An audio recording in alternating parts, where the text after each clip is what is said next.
Bonjour à tous et bienvenue sur le marché du high-tech pour le test d'une appli Android, en l'occurrence l'appli Navionics Europe, donc qui est une application GPS marin avec les cartes marines de l'Europe incluses. On va commencer par faire un tour sur le Play Store. On va aller la chercher pour vous montrer comment la trouver. Hop. Donc voilà. Elle a changé de nom, avant elle s'appelait Navionics Marine Europe, États-Unis, etc. Maintenant c'est Botting. Donc il y en a deux. Je vais tout mettre. Vous avez Botting HD et Botting. Au niveau tarif, si je ne me trompe pas, on est dans l'ordre de 34 €. On va voir si ça vaut le coup. Il y a aussi Botting Europe. Voilà, alors là, moi j'ai Botting Europe HD. Je les avais achetés il y a quelques temps. Donc la version HD théoriquement est pour tablette. Tandis que la version normale est pour téléphone. Sauf que là, vous allez voir, moi j'ai les deux, j'ai testé la HD, et en l'occurrence sur téléphone ça fonctionne parfaitement. Donc je vous conseille plutôt d'essayer la HD si elle marche sur votre téléphone, afin de pouvoir éventuellement l'utiliser sur tablette. Alors là, c'est la première fois que j'ai ça, ça tombe bien pendant la vidéo, comme quoi elle n'est pas forcément très optimisée, donc voilà, elle a planté. Donc on va la rouvrir. Donc voilà, ça se présente comme ça. Ici, vous avez un message comme les GPS de voiture, vous disant de faire attention. C'est uniquement une aide à la navigation. C'est pas dédié à remplacer le GPS que vous avez sur le bateau. Donc on accepte. On va voir si ça va replanter ou pas. Non, ça va pas planter. Donc voilà comment se présente l'application. Donc on a toute la carte ici. La carte se manipule avec le doigt. Un peu comme toutes les applications, on pince pour zoomer ou dézoomer. Voilà, là on est sur les îles Glénan. On peut aussi le faire là. Voilà, donc un peu pas d'intérêt sur ces boutons là, dans le sens c'est plus rapide, plus efficace comme ça. Ici, on peut rechercher quelque chose. Hop. On peut prendre une photo pour marquer un point, etc. Là, c'est pour le guidage. Donc pour rattraper le bateau, donc là en l'occurrence il nous cible ici, voilà, et là on a les raccourcis traces, menu, route, et ici le dernier c'est tout simplement pour prendre une distance en déplaçant les deux points. Donc voilà, de là à là on a 1,4 milles nautiques et un cap de 18 degrés, et donc si on déplace on voit le cap en direct. Donc si on met vers là, cap 108 degrés, donc ça c'est pratique aussi. Pour le reste, on va passer, avant de regarder la carte en détail, au menu. Donc, vous avez guide et magazine. Vous pouvez avoir des petits conseils, etc. Bon, c'est vraiment pas très utile. Vous avez météo et marée. Là, on peut rechercher un endroit, mais on a un raccourci pour les marées que je vais vous montrer après. Carte et options. Donc là, moi, j'ai le Europe. Si je veux acheter le Canada et les États-Unis, c'est 49 €.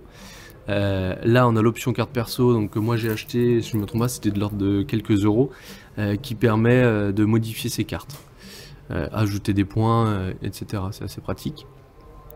Réglage cartographique, donc avec le mode pêche, on peut marquer les zones peu profondes, les zones en surbrillance, enfin, voilà, on peut vraiment tout choisir un peu comme sur un GPS marin fixe.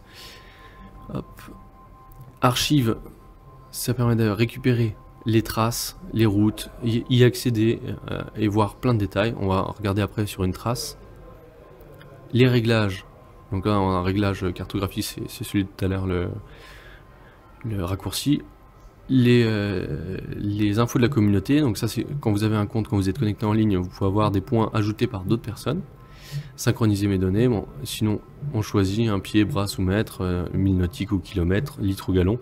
Là c'est important, on indique la consommation du bateau et son régime de croisière, donc en l'occurrence moi c'est un Four Winds avec un 150 Evinrude qui est 2 temps à carbu qui consomme pas mal, donc j'ai mis qu'à 23 nœuds on consomme 30 litres à l'heure.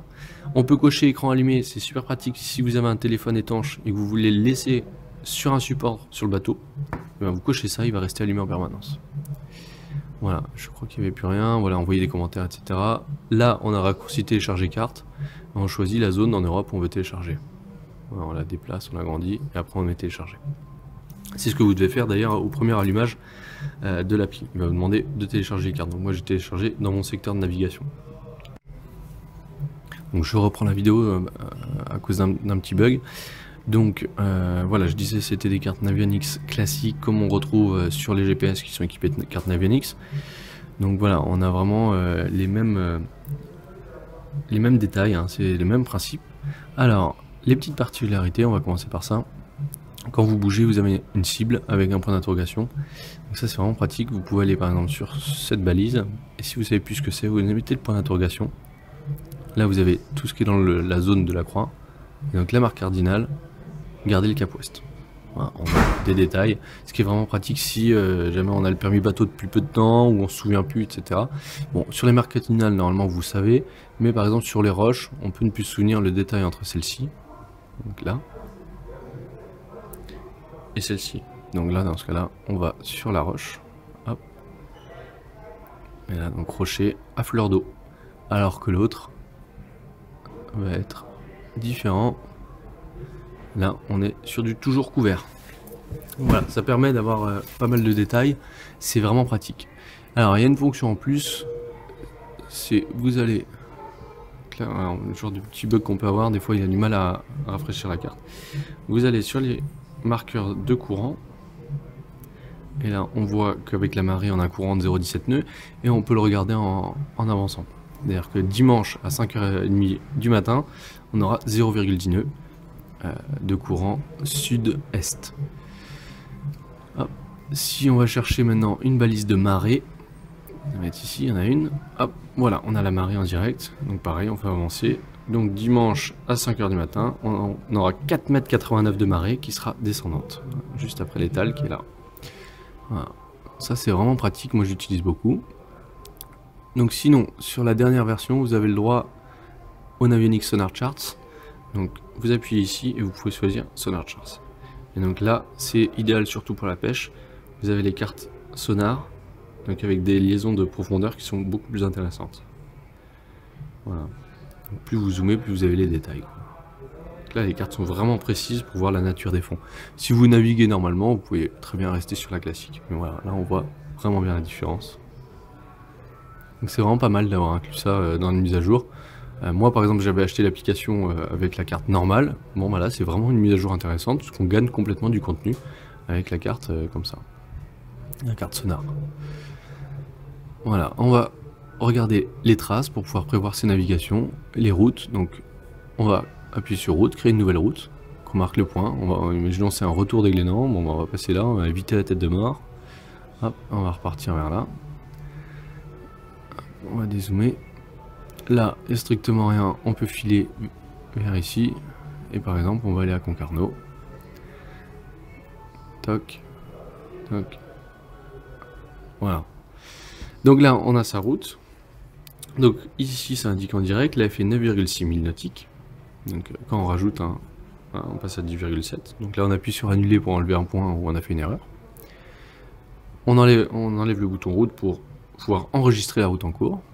Donc là elle est enregistrée. Maintenant je vais dans menu, archive, j'ai bien une route, la route 1, et donc je peux appuyer sur la flèche pour avoir les détails. Donc là il va calculer par rapport à ma vitesse enregistrée et ma conso. Donc on mettra 25 minutes et on va consommer 12,5 litres. Voilà, ça c'est vraiment pratique. Surtout que c'est plus rapide que dans pas mal de GPS marins où vous avez pas forcément du tactile avec les boutons. Là voilà, sur votre téléphone vous faites ça en attendant quelqu'un sur le bateau ou à côté du bateau en train de boire un verre. Vous faites vos routes, vous pouvez regarder. Il y aura la même chose pour la trace, il va faire le calcul, quelle distance vous avez fait, etc. en les affichant en direct dessus. Avec le bouton pour pouvoir revenir au bateau. Donc là en l'occurrence, il nous cible ici. Voilà. Donc les traces sont bien conservées, voilà, c'est vraiment une appli assez complète. Moi je conseille vraiment. Par contre, faut pas oublier que ça ne remplacera pas un vrai GPS, ça ne remplacera pas non plus auprès de la gendarmerie maritime une carte telle qu'il la faut dans l'équipement de sécurité. C'est-à-dire qu'ils vous disent une carte électronique ou une carte papier. Quand ils disent carte électronique, je suis pas sûr qu'en sortant le téléphone avec cette appli, ils vont pas vous embêter. Donc vraiment appli à prévoir en plus pour du dépannage, ou idéal si vous n'avez aucun GPS à bord, pas de possibilité d'avoir de GPS, par exemple sur un tout petit semi-rigide, moteur démarrage manuel, vous n'avez pas de batterie à bord, rien. Voilà, vous prenez votre téléphone, vous le rechargez, au pire des cas, vous êtes paumé, voilà, vous pouvez voir où vous êtes, faire une petite nav, etc. De la même manière, ça peut être votre GPS de secours. C'est-à-dire que vous avez un excellent GPS qui est à poste sur votre bateau, si jamais il tombe en panne, vous sortez votre mobile. Et après, il y a une autre astuce, c'est combiner un téléphone comme celui-ci, qui est un Sony Xperia Z1 Compact. Il a la particularité d'être étanche, donc à 1,30 m de profondeur pendant 30 minutes, ce qui fait qu'on peut le mettre sur un support de voiture qu'on adapte sur un bateau, et on peut prendre des paquets de mer, on peut prendre de la pluie, etc. Il sera étanche. Par contre, c'est pour ça qu'on ne peut pas le garder en solution définitive de GPS, c'est que si on veut le recharger, on est obligé d'ouvrir un clapet et il ne sera plus étanche. Donc voilà, on peut le recharger à fond avant de partir en mer et on aura sa petite journée en mer avec son GPS. Voilà, pour du dépannage, ça coûte 40 €. Si vous avez déjà le téléphone étanche, ça peut être vraiment très intéressant. Moi je trouve que ça marche plutôt pas mal. Après c'est pas 100% optimisé, faut pas oublier que Navionics à la base ne développe pas sur Android, hein.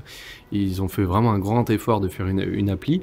Voilà, on peut saluer quand même de pouvoir avoir une vraie carte marine sur son téléphone avec des fonctions en plus, la trace, les routes qu'on peut tracer et les endroits qu'on peut éditer en communauté. C'est-à-dire, là j'en ai pas parlé, je vais juste faire un petit point là-dessus. On va en trouver, vers les Glénans souvent il y en a, là j'en vois pas. Alors j'ai pas de chance, je n'en vois pas. Après je capte très mal donc il a peut-être pas mis au point. Donc voilà, sinon vous avez des petits logos à certains endroits. Des gens marquent leur point de pêche, une info, par exemple faire attention, ne pas accoster ici, etc. Et on va sur le point, on met le point d'interrogation et on peut voir. On peut même voir qui a indiqué ça, si c'est Stéphane29, José Glénan, etc. Voilà, on peut éditer ce que lui il a mis. Ben voilà, il y a un côté collaboratif. Donc là je sais pas pourquoi il s'affiche pas. J'ai regardé, il y en avait un vers là, je me souviens. Hop, il y en avait un vers les mouillages de Botconant. Voilà, là on en a un. Donc, voilà, on voit, hop, on peut appuyer. Bouée 519, rajouté par Duplessis Bruno. Donc la personne par exemple a mis sa propre bouée. Je l'imagine que la bouée 519 c'est la sienne. Donc voilà, il a ajouté un point, tout lui est visible pour tout le monde. Donc par exemple, un côté pratique, il prête sa bouée à un ami. Sans lui avoir montré sur place, ben voilà, il lui dit tu prends ton appli Navionics, j'ai rajouté le point, il est dedans, il va s'afficher sur ton téléphone, tu n'auras plus qu'à y aller. Voilà, très simple. Et ça marche très bien. Et donc là, on peut modifier, hein, on peut mettre merci Bruno, hein, tout est modifiable. Donc voilà, excellente appli, ça reste un peu cher, mais il faut mettre ça en liaison avec le tarif d'un GPS marin, où là on est sur un budget largement supérieur. Surtout que par exemple avec un Sony Xperia Z Ultra qui a un écran de 6,4 pouces, vous vous retrouvez avec un excellent GPS, un grand écran. Alors on peut aussi partir sur une tablette étanche comme la tablette Z de chez Sony. Voilà, on peut vraiment avoir des possibilités très intéressantes. Mais je le répète, je ne serai pas responsable si jamais vous avez un souci sur votre téléphone et que vous n'aviez pas de carte marine, vous n'avez que ça pour naviguer, faites attention. Faut toujours être prudent sur la mer. Et on ne peut pas compter à 100% sur un téléphone pour l'utiliser en GPS marin. Ça restera un téléphone. De la même manière, un téléphone ne remplace pas une VHF à bord. Voilà, écoutez, merci à tous d'avoir suivi le test. Si vous avez des questions, n'hésitez pas, je possède les deux applications. Vous pouvez poser des questions en commentaire, j'irai regarder, je vous répondrai. Il n'y a pas de problème. Merci à tous.